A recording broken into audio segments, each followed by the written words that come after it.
Abbabaa Biqilaa Olompikii Roomiin miila duwwaa Tookiyootti kopheen fiigee shaampiyoonii ta'uudhaan seenaa Afrikaanotaa jijjiire.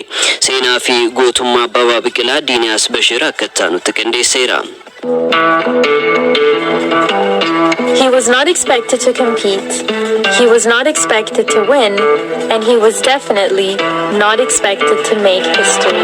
Bara 1960 magaalaan Room Olompikii qopheessite. Dorgommii kanarratti ispoorteessitoonni 5,000 ol biyyoota 83 irraa hirmaataniiru. Isaan keessaa takka Itoophiyaa yoo taatu, Roomitti atileetiin miila qullaan fiigu tokko addunyaa ajaa'ibsiise. Afrikaaf seenaa bara baraan yaadatamu galmeesse. Yeroo sanitti atileet Abbabaa Biqilaa jedhamu miti biyya Itoophiyaa jedhamtu iyyuu lammiilee biyyoota muraasaatu beekama. Haa ta'u malee dorgommichi Itiliitti gaggeeffamuu fi oduun Itiliin Itoophiyaa weerartee Itoophiyaadhaan injifatamuu ishee wal qabsiisuun miidiyaaleen gabaasaa turan. Halkan sana magaalaan Room namoota atileetota maaraatoonii Olompikii irratti dorgoman daawwachuuf qarqara daandii tarree galaniin dhiphatteerti. Dorgommichi seegalame. Utaantaa diimaa fi irra keessa uffata gurraacha kan kaawwate Abbabaan yeroo dheeraaf atileetii Morookoo dorgommicha irratti eegamu Raadibeen Abdusalaam waliin wal cinaa fiigaa turan. Abbeen dorgommichi yeroo xumuramuuf fageenyi muraasni hafu dorgomaa isaa jalaa miliquu eegale. Saffisa dabaleen harka mirmirsaa injifannoon cabsee seene. Atileet Abbabaa Biqilaa tokkoffaan xumure. Olompikii irratti nama gurraachaa fi lammii Itoophiyaa jalqabaa warqee injifatte. Sa'aatii 2 daqiiqaa 15 sekondii 16 mo'ate. Kun ammoo reekoordii haaraa fageenya maaraatoonii addunyaa ta'uun galmaa'e. Injifannoo guddaa gita hin qabne ture. Abbabaan yeroos nama hin beekamne qofa hin turre. Dorgommii guutuu miila qullaan fiige. Injifannoon Abbabaa Biqilaa ajandaa miidiyaalee addunyaa ta'e.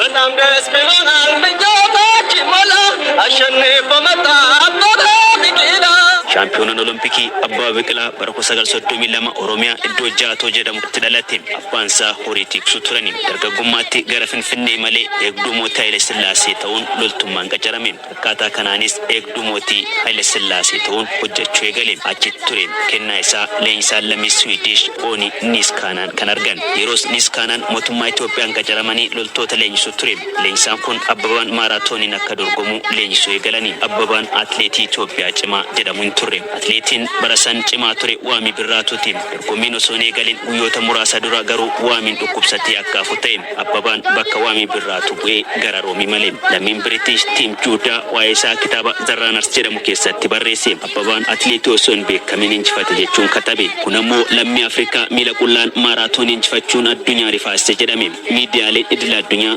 atileetiin hin eeggamne dorgommicha injifachuu isaatiin nahan. Atileetii Itoophiyaa miila qullaa fiigee injifate. Walharkaa fudhanii gabaasan. Injifannoon Abbabaa Biqilaa oduu ijoo ta'e. Barri isaa yeroo warroonni gurraachaa kolonii warra adii jalaa ba'uuf tattaafachaa turanidha. Hoogganaan Itilii yeroosii Musolooniin loltoota 60,000 lakkaa'aman bobbaasee meeshaalee waraanaa fi gaazii summaa fayyadamee yeroo Itoophiyaa weerarutti loltoonni Itoophiyaa tokko Itilii qofa osoo hin taane addunyaa guutuu injifatee oduuwwan jedhu bal'inaan gabaafame. Injifannoon isaa kan bara 1960 biyyarra darbee injifannoo gurraachotaa ta'e. Barri sun jedha barreessaan lammii Biriteen Tiim Juudaa bara biyyoonni Afrikaa kolonii jalaa bahanii fi Afrikaa waltajjii addunyaa irratti mul'achuu eegalte ture. Ija kanaan yoo ilaalle Abbabaan urjii abdii horii fi faajjii barichaati. Afrikaa keessa waan mudate yoo ilaalte erga Abbabaa Biqilaan Roomitti injifatee booda walabummaan biyyoota Afrikaa eegale jedha. Yeroo Abbabaan biyya isaatti deebi'e gaazexaan Keeniyaa Neeshin jedhamu Haile Sillaaseen Abbabaa urjii Itoophiyaa badhaase jechuun gabaase. Gulantaa waraanaa mana jireenyaa fi konkolaataa Volkswagen jedhamtus badhaafameera.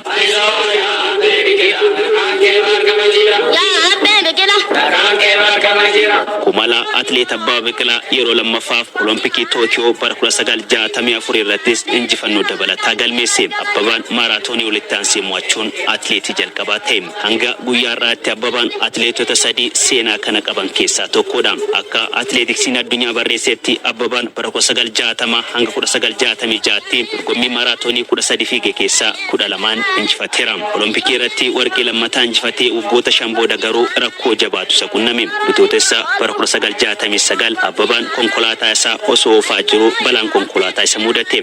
Kanaanis mormaa gadi qaama sochoosuu dadhabe. Yaalaaf gara Ingilaand geeffame. Ta'us lammata miilaan adeemuu akka hin dandeenye itti himame. Ammas abbeen dorgommii keessaa of hin baasne. Harki isaa waan socho'eef dorgommiiwwan xiyya darbachuu fi teenisa minjaalaan dorgomuu eegale. Bara 1970 dorgommii Paaraalompikii irratti hirmaateera. Abbabaan ijoollummaan duus duudhaan isaa bara baraan jiraata. atileetota magaalaa Finfinnee fi Adaamaatti maqaa isaatiin istaadiyeemii mogga'eera. Manneen barnootaa fi badhaasonni maqaa isaan qophaa'an jiru. Duudhaan ijoon Abbabaa Afrikaa keessatti atileetota dhaloota haaraa faana isaa hordofanii fi kennii fakkeenya ta'uudha. Ergasii maraatooniidhaan atileetonni Itoophiyaa fi Keeniyaa kanneen akka Qananiisaa, Hayilee Gabrasillaasee fi Eliud Kipchoge ispoorticha keessatti olaantummaa gonfataniiru. Ni atileetonni Afrikaa bu'aa Abbabaa Biqilaati.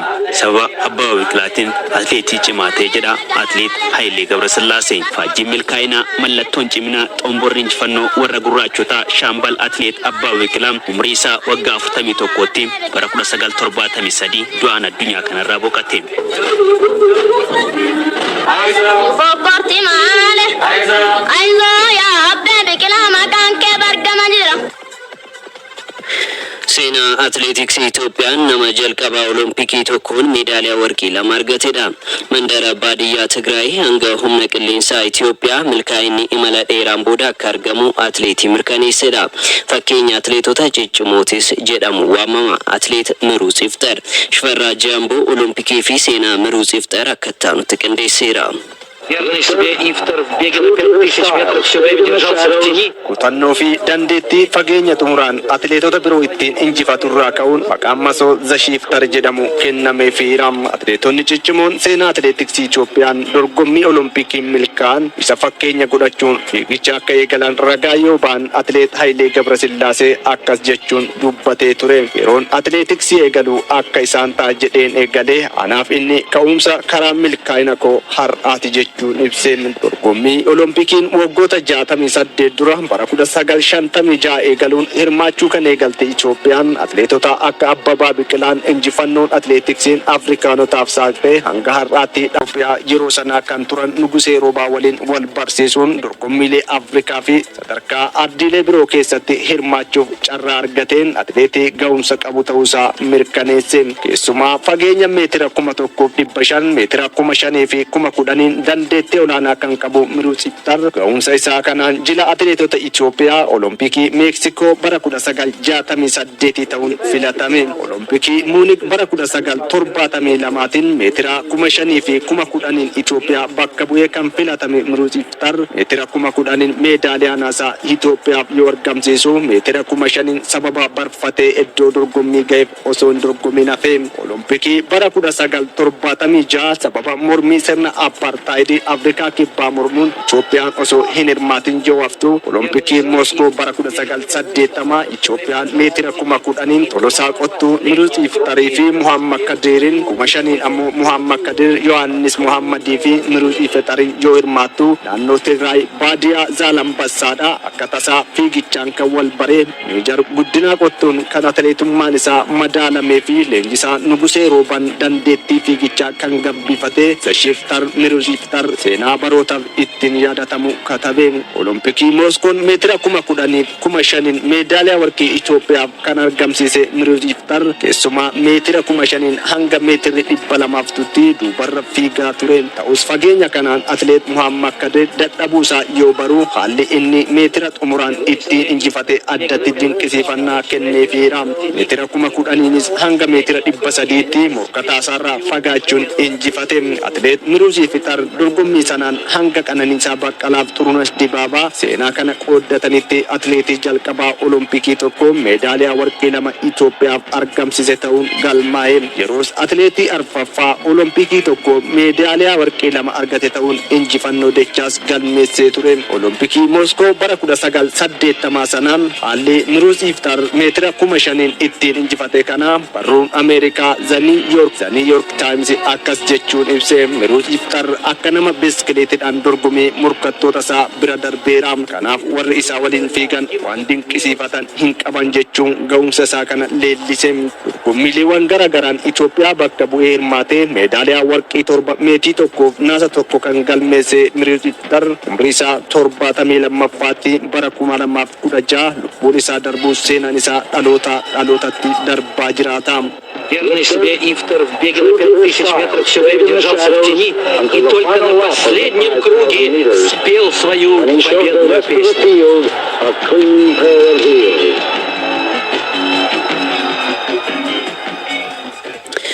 Taphoonni kubbaa miilaa dubartootaa Olompikii Paaris kaleessa eegaleera.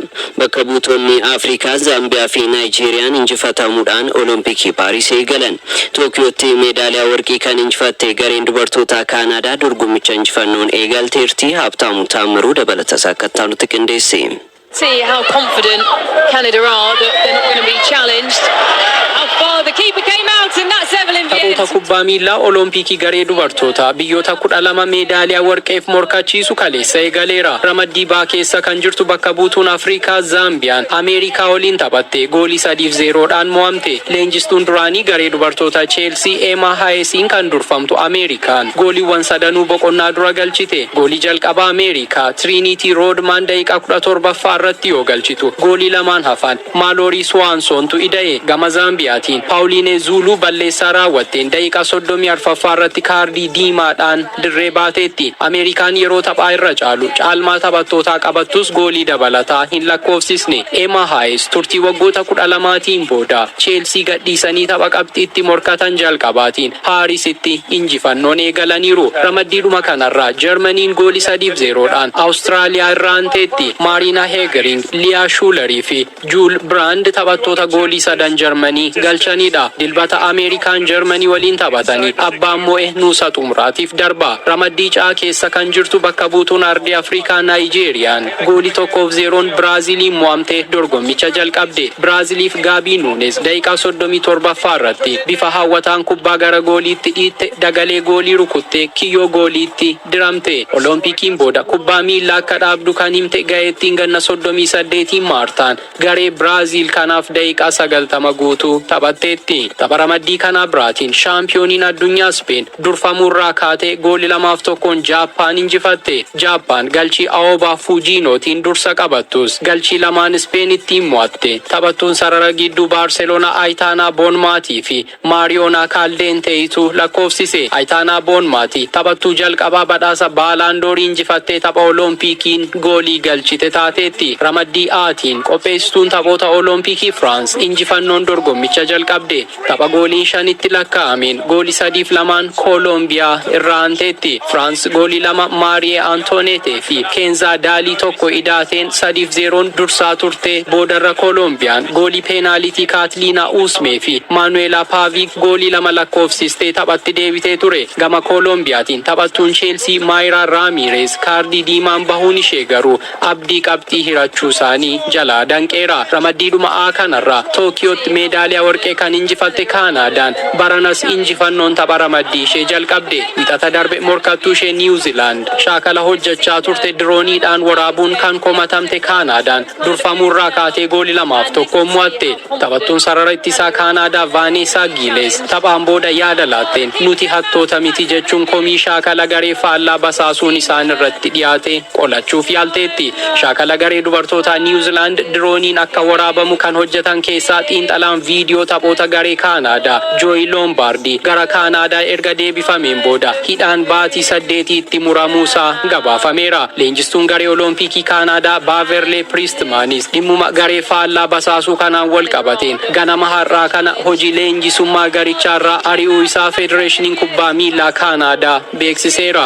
Time after time this game, be able to close those kind of moves down.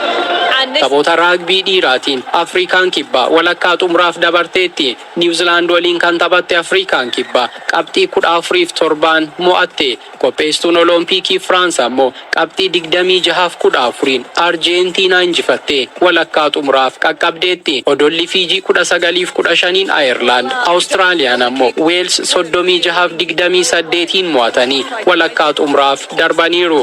over for South Africa, and now some room here on the edge for Selvin Davis. He should just have the gas on Curry. He does.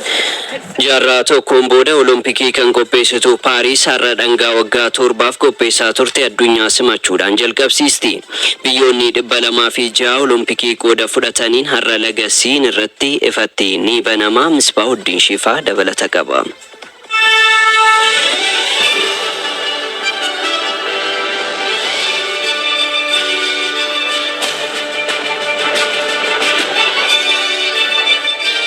Olompikii marsaa 37 kan bara 2024 kan qopheessitu Paaris magaalota kan akka Los Angeles caaluun filatamte. Sirna baniinsaa Olompika Paaris istaadiyoomii alatti lagasiin irratti gaggeeffama. Seenaa Olompikiin sirna baniinsaa istaadiyoomii alatti yoo qophaa'u kan Paaris kan jalqabaa ta'a.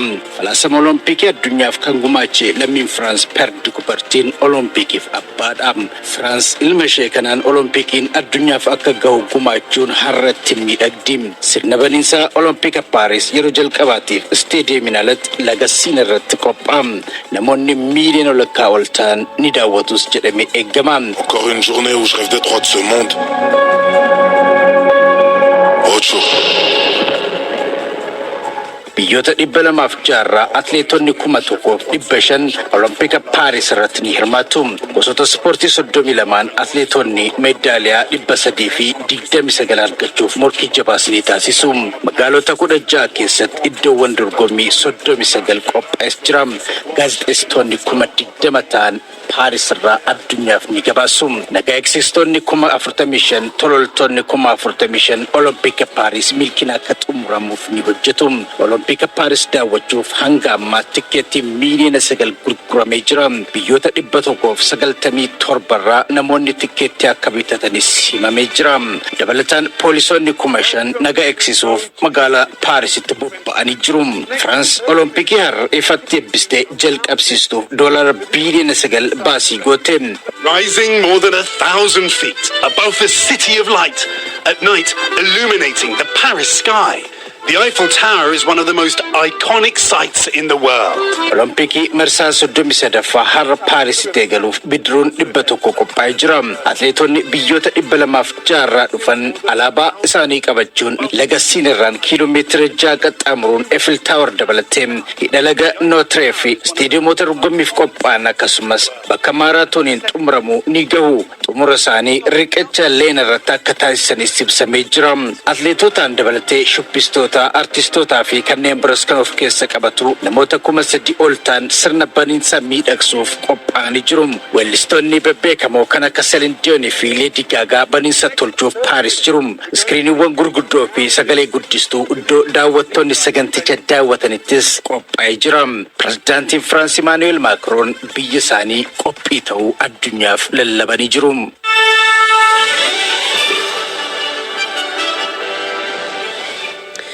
Olompikiin Paaris jaarraa 21ffaa keessattiin Olompikii maallaqa xiqqaadhaan qophaa'e ta'eera. Olompikiiwwan darbaniin magaalonni misooma ispoortii haaraa ijaaruu irratti xiyyeeffachuu isaaniitiin maallaqa olaanaa baasuudhaaf dirqamaniiru. Dabalanni isaa akka itti aanutti qindaa'e. Over 10,000 competitors, over 8 million tickets sold, and about 3 billion people tuning in to watch what most of us consider the pinnacle of sports, the Olympics. Olompikiin taateewwan ispoortii gurguddoo addunyaa keessaa tokkodha. Dorgomtoonni 10,000 ol Paarisitti waliin morkatu. Tikeetii miiliyoona 8.6 ta'u daawwattootaaf gurgurameera. Uummanni biiliyoona 3 ta'u immoo tamsaasa kallattiin taphoota Olompikii kanneen daawwatu jedhame. Magaalonni Olompikii qopheessan gatii olaanaa baasuun isaanii kan baratamedha. Bara 1960 irraa eegalee Olompikiin kamiyyuu yeroo qophaa'u dirreewwan haaraa mandara Olompikii fi bu'uuraalee misooma ispoortii ijaaruuf baasii olaanaa gaafachaa tureera. Olompikii Paaris bara 2024 garuu gatii salphaa ta'een Olompikii ammayyaa qopheessuuf yaadamuun milkaa'eera. Olompikii Paarisii iddoowwan barbaachisan keessaa dhibbantaan 95 dursee kan ijaarame yoo ta'u Paaris waltajjii kana qopheessuuf doolaara biiliyoona 9.7 qofa baaste. Garuu magaalonni Olompikii qopheessan bara 1996 irraa eegalee Atlaantaa, Siidnii, Athens, Beijing, London, Rio de Janeiro fi Tokyoon Olompikii qopheessuudhaaf karoora baajata qabatan caalaa baasii olaanaadhaaf saaxilamuu xiinxalli CNBC ni mul'isa. Olompikii London bara 2012 karoorri qabame doolaara biiliyoona 5 ta'us doolaara biiliyoona 18 waltajjii kana qopheessite. Kun immoo karoora qabatan irraa harka 4 caalee mul'ateera. Olompikii Paaris irratti garuu faallaa sana ta'uun doolaara biiliyoona 10 gadiin Olompikiin qophaa'eera. And so far, it's looking good. we expect the Paris 2024 Summer Games would be the cheapest of the 21st century. Akka gabaasa qorannoo S&P Globaalitti Olompikii Paaris qopheessuuf baajata ijaarsaaf jalqaba qabameef irraa dhibbantaa 25 qofa fayyadaman jedha. Misooma ispoortii qabdu sirnaan kan fayyadamte Paaris waltajjii kanaaf bakka saditti qofa ijaarsa taasiste. Doolaara biiliyoona 1.6 mandara Olompikii, doolaara miiliyoona 100 fi miiliyoona 90 giddugala bishaan daakii fi doolaara miiliyoona 100 fi miiliyoona 50 immoo jimnaaziyeemii fi dirree baadmintanii qofa ijaaran. Kunis jaarraa 21ffaa keessatti Olompikii rakkasaa ta'uun galmaa'e. Pireezidaantiin Koree Olompikii addunyaa Toomaas Baan bara 2017 yeroo Paarisii carraa kennan karoora qopheessan jajanii turan. We're all therefore delighted to see that your plans include a record number of existing and temporary venues.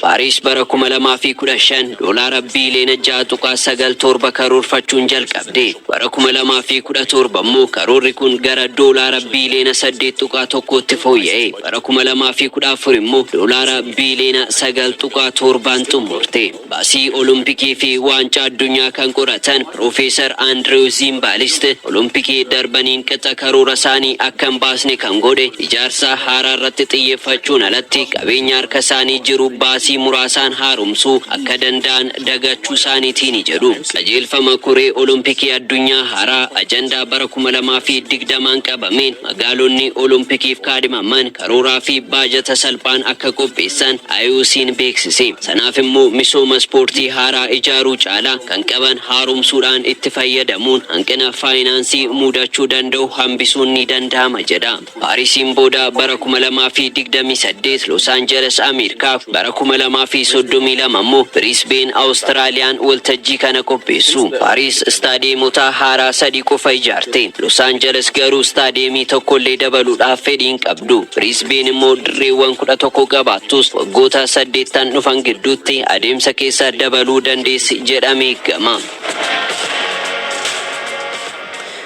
Odeeffannoo amma nu ga'een Olompikii Paarisiin Itoophiyaan buunyaadhaan hin hirmaattu jedhame.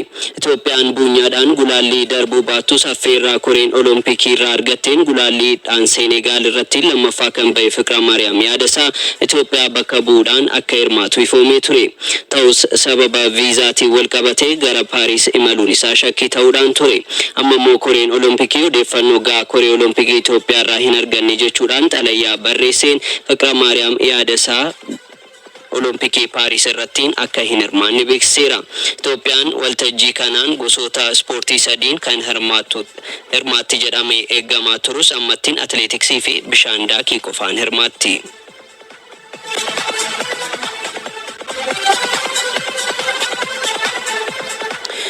Oduu maddeen alaatii qabannetti yoo ceenu jijjiirraadhaan wal qabatee lammiin Moorokoo Yuusuf Ennasrii leenjisaa Joozee Mooriinoo waliin hojjechuudhaaf Fenerbaacheef mallatteesse. Fuulaamii fi Arsenaal dhimma jijjiirraa Emil Smith Rowe irratti walii galaniiru jedhameera. Abbabaa Lamaayyoo.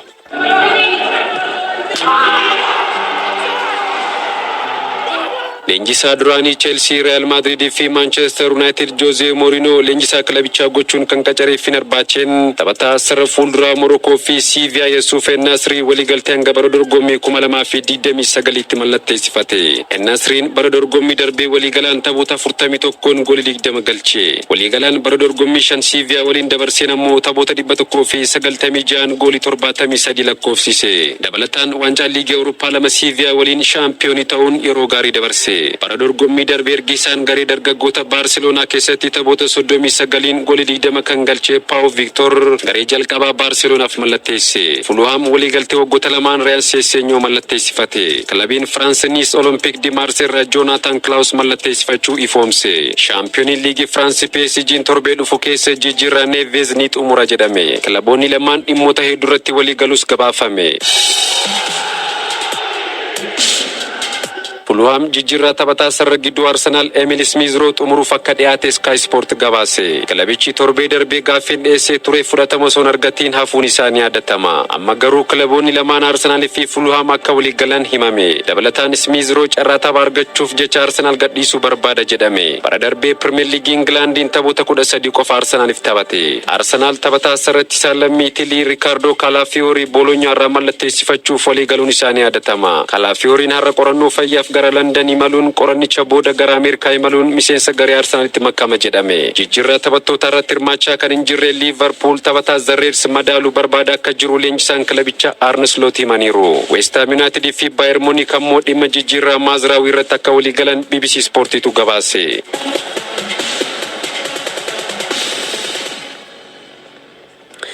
Andy Marin Olompikii Paarisiin dorgommii qeenxeen akka hin dorgomne beeksise. Marin miidhamaa dugdaa isa mudateen qeenxeen dorgomuu baatus Jamdiin garuu Dan Evans waliin qindoomuudhaan morkataa Abubakar Abdallaa dabalata qaba.